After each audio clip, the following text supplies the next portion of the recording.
অতীতের সব রেকর্ড ভঙ্গ করে আমরা নতুন কর্মসূচি দিব। সেখানে যদি কোনো অনাকাঙ্ক্ষিত ঘটনা ধরে সেটা সরকারকে দায় নিতে হবে। আমরা যে জিনিসটা বারবার বলে আসি যে এই সরকার হচ্ছে ফাঁদে পড়েছে।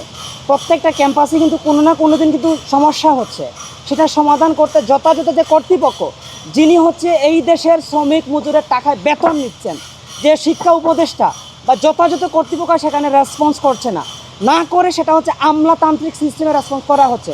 আমাদের সেখানেও আমলাতান্ত্রিক সিস্টেমে রেসপন্স করা হয়েছিল এবং আমাদেরকে পরবর্তীতে এখন পর্যন্ত কোনো আমাদের প্রতিক্রিয়া আমরা ইমপ্রুভমেন্ট দেখি নাই। আমরা যোগাযোগ করলে আমাদেরকেও সেরকম কোনো প্রত্যুত্তর দেওয়া হয় নাই, বরং একটা ঝুলন্ত অবস্থা রাখা হয়েছে।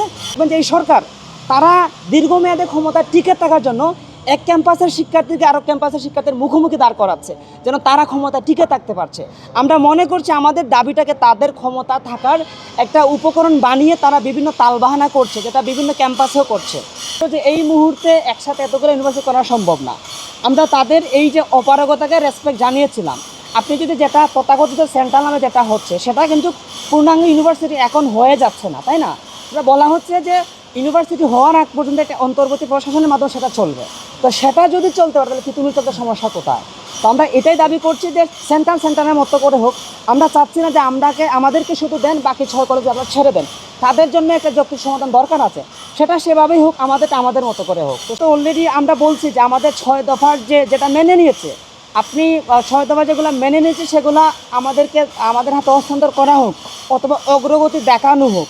সেটা শুরু হোক, যদি শুরু না হয় তাহলে আমরা ক্যাম্পাসের সব শিক্ষার্থীরা মিলে আমরা কর্মসূচি দিব। সেটা আমরা এখানে কিন্তু বলেছি, আমাদের ধারাবাহিকতাটা বলেছি। এবং রাষ্ট্রের পক্ষ থেকে কখনো তার নৈতিক শক্তি হয়নি যে সে আমাকে চ্যালেঞ্জ করতে পারে। সে কিন্তু চ্যালেঞ্জ করতে পারে নাই। সে যদি কখনো ডিবেট করতো, চ্যালেঞ্জ করতো যে তোমাদের যৌক্তিকতা তুলে ধরো, তাহলে সেটা যদি আমরা না পারতাম আমরা মেনে নিতাম। সেখানে কিন্তু আসে নাই। বরং আমরা দেখছি যেরকম শেখ হাসিনা পিছন দরজা দিয়ে পালিয়ে গেছে, সেরকম হচ্ছে যে কমিটি করা হয়েছে, সেই কমিটির কোনো আমরা প্রতিবেদন দেখতে পাই নাই। তো রাষ্ট্র যে বারবার প্রহসন করে আসছে, আমরা সেই প্রহসনের জন্য একটু সময় নিচ্ছি যে রাষ্ট্র কী করছে,